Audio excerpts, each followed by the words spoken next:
Everyone then who hears these words of mine and acts on them will be like a wise man who built his house on rock. The rain fell, the floods came, and the winds blew and beat on that house, but it did not fall, because it had been founded on rock. And everyone who hears these words of mine and does not act on them will be like a foolish man who built his house on sand. The rain fell, and the floods came, and the winds blew and beat against that house, and it fell, and great was its fall. Amen. Thank you, Kenzie. Yeah, thank you. So I will admit, and I don't think anybody's going to be super shocked about this, that I know nothing about building houses. I know we have people here in the congregation who know about it, but I did learn this week a little bit about how ancient houses were built. I found out that some houses in ancient Palestine, especially in rural areas, would be built during the dry season on sand, which seems like a really good idea when there is no rain. No rain. But then in the fall, when there is rain, it doesn't work out so well. The better choice is always to build on rock because it's more secure. While in the Hellenistic cities, they would have had traditional foundations. They would have dug really deeply and laid a foundation on top of rock because they would have been more exposed to floods. And I thought when I was reading about this that we take our modern safe homes just for granted, that they're going to always be okay. Currently, my own home, I will admit, again, is a wreck. I would like to just blame it on Brooke, but that's a lie. But we all know that houses get dirty, They need new roofs. Sinks get clogged. Sometimes things just fall apart. Which is why we need Ralph Lee around here. Exactly. Or we'll try to replace him. When Jesus was speaking here about houses and foundations and how they do not withstand storms, he was, of course, not actually talking about houses. Bricks and mortar, walls, floors, windows, roofs. Like so much of the way that he spoke, this is a metaphor for something about us. In what ways or what way are we building houses with our lives? These are the final words of what we often call the Sermon on the Mount, where Jesus assumes this teaching role with people, and he is making himself equal to, by standing where he's standing, he's making himself equal to the authority of the Torah itself, the laws that defined ancient Israel and Jesus' people. So Jesus is making a very bold move here.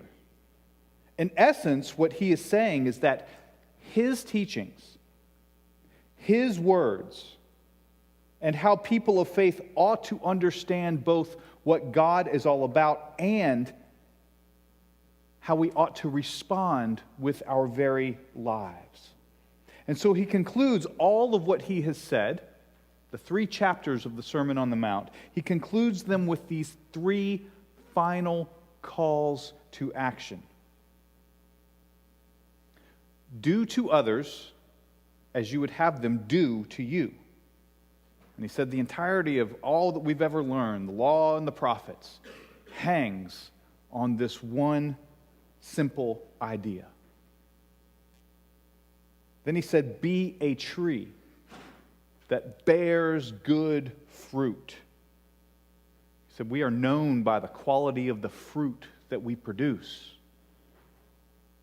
And lastly, hear these words and act on them. The repetition of the theme could not be any clearer. Do, produce, act. And for me, this is where we get into the difference between what we call belief and what we call faith. Are you with me? These two are not the same. Belief and faith are different. Belief is it's an intellectual thing, isn't it? It's what we subscribe to with our minds. It's what we think and how we understand things. Belief has to do with how we understand what God is all about. Faith, on the other hand, this is how belief is expressed by our very lives. Okay? So Jesus seems quite adamant for us to evolve from belief and into faith. Do, produce, act. Incidentally, this is what the metaphor of building a house with our lives is all about. Hear what Jesus teaches and act on it. We have decided to use one word for all of this doing and producing and acting. Serve. And then our Lenten message series, one of the marks of discipleship that we have identified is just that. Serve. Typically, of course, we think of serving in a sense of this compassionate outreach to others, right? And it is that, to be sure. Serving is much bigger than that. It encompasses all the ways that we put our faith into action. And to be honest, we can name a whole lot of ways that First Christian Church is really doing this, you know? Yeah, in fact, I never think that something can't be done here at church because there's no one to do it. That thought never crosses my mind. I just know we haven't found the right person or the right group to do it yet. The perfect example would be our craft kitchen, which many people pass by downstairs, and it consistently gets messy and becomes kind of the dumping ground for all our stuff ever since it stopped being our kitchen. And the project of straightening it up has pretty much always overwhelmed me, and I pretty much just ignored it until I discovered the organizing skills of Jenny Colvin.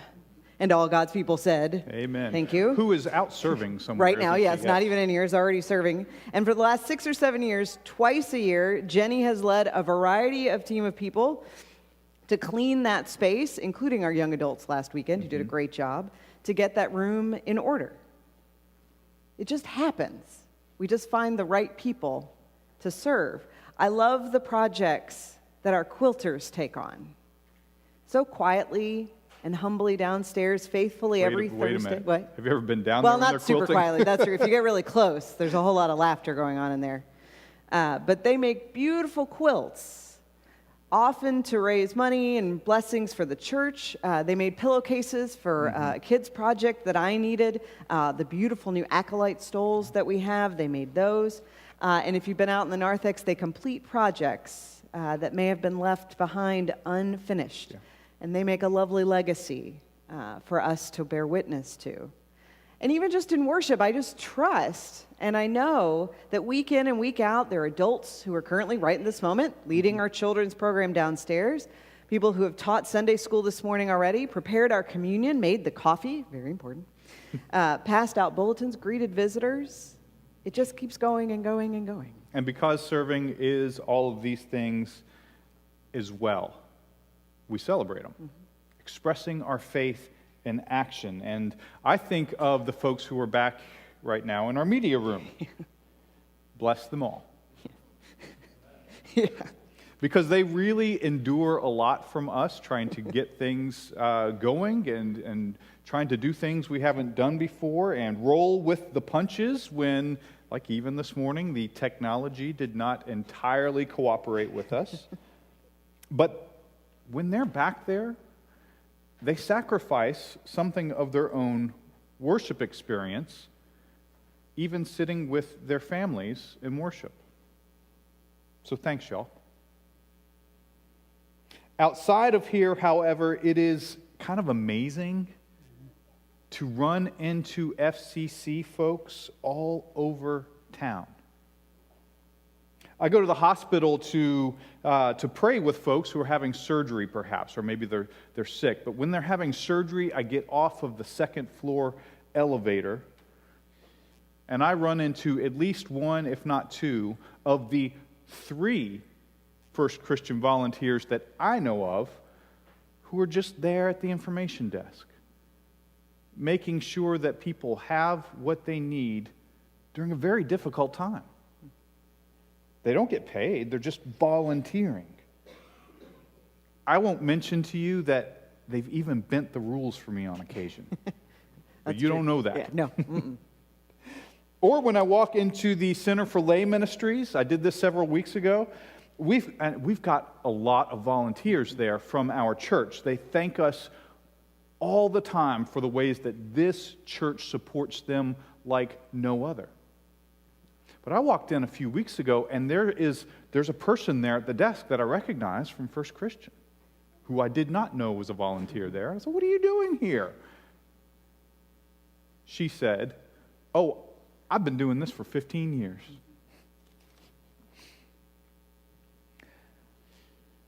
We celebrate the many, many ways that you are living out your faith in Jesus.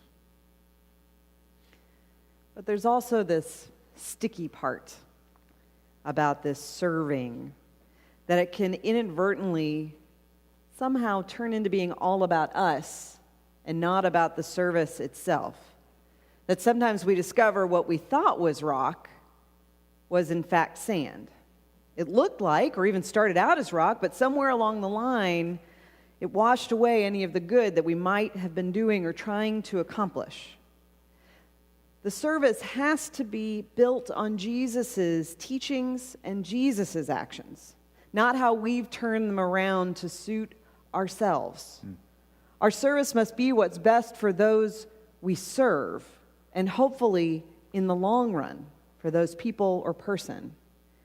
We can't allow ourselves to get stuck in old patterns, doing service projects or mission trips the same way forever either. I'm so proud of our youth branching out this year, heading to Oklahoma, helping with disaster relief. I can't wait to hear what they bring back to teach us after that trip. We often think sticking with the same thing, we stick with it because it's worked, means never letting it end naturally. But if nothing ever ends, then how can God do an entirely new thing in our hearts and our churches and our communities? And it doesn't mean service is the only way that you follow Jesus. We believe all the marks of discipleship that we've been talking about are deeply important. But once again, this house metaphor works. Every year, we have to make sure that there are no cracks in the foundation. If the regular maintenance has been kept up and that's not just a job for the property committee. But also if our service and our mission around the church still works, or if it accomplishes what it's been trying to accomplish. And individually, are we serving in the same way we have for the last 5 or 10 years? Should we be making room for others or seeking out some new ways to give our talents and our time? Is there a ministry in the church that may need us more this year? Strong foundations don't just happen. They have to be built and maintained. Yeah, and I think Jesus uses this metaphor with a definite warning. Yeah. On the other side, there are possible ways that we can end up where Jesus tells us to avoid. And we can see from the stories about Jesus that he had this great deal of frustration with people who were so concerned over details of belief, and yet seemingly completely callous to the needs of people around them. And I wonder if we don't also make some of those mistakes that drive Jesus crazy. All the time. When we put so many other issues as important to us rather than how to learn what Jesus is teaching and to act on it. Have we been entertained today at church? Did we like the music? Did we agree with everything that we heard people saying around us at church? I think these are the ways we miss it. But we're really lucky, Dave and I, because at First Christian Church, we don't have to convince you of the value of service. You are the best example, a great example of how service works in people's lives. You are living testimonies to that. You know that the act of serving changes our hearts. It changes how we view the world, how we view our own individual situations. Service gives us these glimpses into the lives of people who outwardly may seem so different from us, but then we discover in the most important ways that we're the same. You already understand that our acts of service, no matter how large or how small, that they're all in service to a larger cause, to a larger community of faith, to a neighborhood or a town, for the good of community. It's just one of the ways that we participate in the much larger story of God that has been going on for thousands and thousands of years. I think of the family here that I know, that you all know, who have been asking what they could find to do together as a family in our community because they know that teaching this to their children really matters. I think they're pretty amazing people. Yeah. And there are many here too who serve with their leadership and their influence in the community by taking the time and investing their resources to be on the board of a nonprofit. That's a big investment. And these are the folks who are shaping things around us with the same values that we learned here from Jesus, often. So if we haven't yet described you this morning, and we're trying to encompass everybody, that is, if putting your faith into action is not right now a central part of your life in some way, you have many, many people here to learn from. And one of the things that you will definitely learn from them is that somehow expressing our faith by serving strengthens us. The people I know who are generous and compassionate and committed to the ways that they serve, they are the ones who quite often seem most prepared for the difficulties in their lives. Isn't that a paradox? Yeah. So I can attest to what Jesus says here in the metaphor. When the storms come and the waters rise, these are the people whose houses seem to be in the most secure locations. There are these things that occur where Jesus lived, and they're called wadis. A wadi is basically a flat, sandy stretch of land that looks perfectly fine most of the year. Trouble is, a wadi is actually a riverbed for a river that isn't there right now. But during the rainy season, that thing fills up and rages. It would be a fool that would build a house there. But think about it. In a land where people were always moving in and out, unfamiliar with the territory, you can bet that there were fools who did. We had things like that down south where I grew up. We called them gullies. You ever heard of a gully? I think we have gullies in the Midwest. And when the springtime storms would come, we'd get what we call, do you know what it's called when the springtime storms come? I heard it over here, gully washers. A gully washer.